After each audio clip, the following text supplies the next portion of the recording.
Let's get real for a second. If you're making $54,000 a year in 2026, you aren't rich. After taxes, health insurance, and rent, you might feel like there's nothing left. But here is the secret. Wealth isn't built on what you make. It's built on what you keep and how hard that money works while you sleep. Most people try to save their way to $1 million.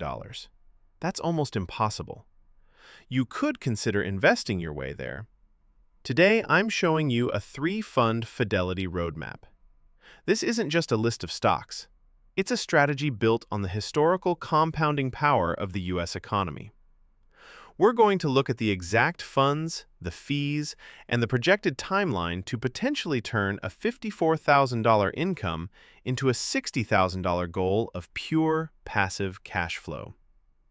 Before we pick a single stock, we have to talk about the silent killer: fees.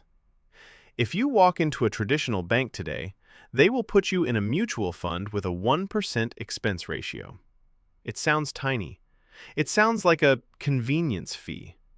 But let's do the math.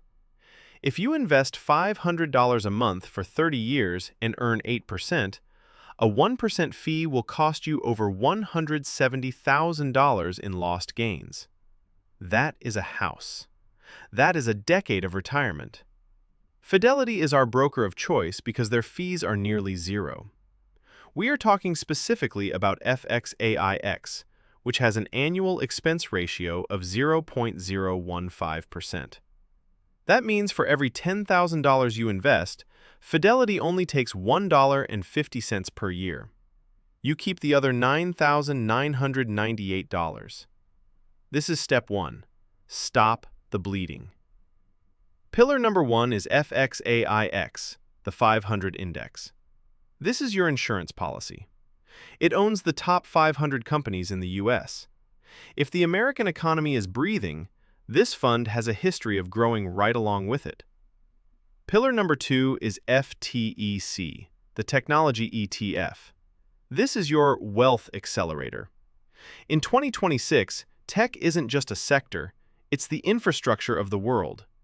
By owning FTEC, you are betting on the AI revolution, semiconductors, and software scaling. It's high growth, high reward. Pillar number three is FDVV, high dividend. This is your paycheck. While the other two grow your pile of money, FDVV ensures that pile starts throwing off cash today. It's the psychological win you need to stay invested during a market crash. When the market is red, you still see that dividend hit your account. That's how you stay in the game. Now let's look at your budget. On a $54,000 salary, your goal is to invest 15%. That's roughly $675 a month. $300 goes into FXAIX. That's your bedrock. $200 goes into FTEC. That's your moonshot.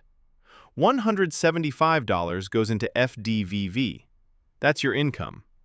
In 10 years, at an 11% average return, in 10 years, that $675 a month could grow to roughly $150,000. In 20 years, $500,000. In 30 years, you could be sitting on $1.5 million. And here is the magic. At a 4% withdrawal rate, that $1.5 million pays you $60,000 a year without you ever touching the principal. You've effectively created the math to replace your day job income. This three-fund system is 90% of the battle. But for the other 10%, we look for alpha. This is where you use individual growth stocks to shave years off that timeline. Like when I saw Meta hit $550 a share in the recent market drawdown, a clear valuation disconnect. Or spotting AMD's pricing power in the CPU market. By adding your own high-conviction plays to your three-fund foundation, you aren't just retiring, you're building a legacy. Remember, these are my personal targets and the math I'm using for my own journey. Market returns aren't guaranteed, and past performance doesn't promise future results. So always do your own research before putting your hard-earned capital at risk.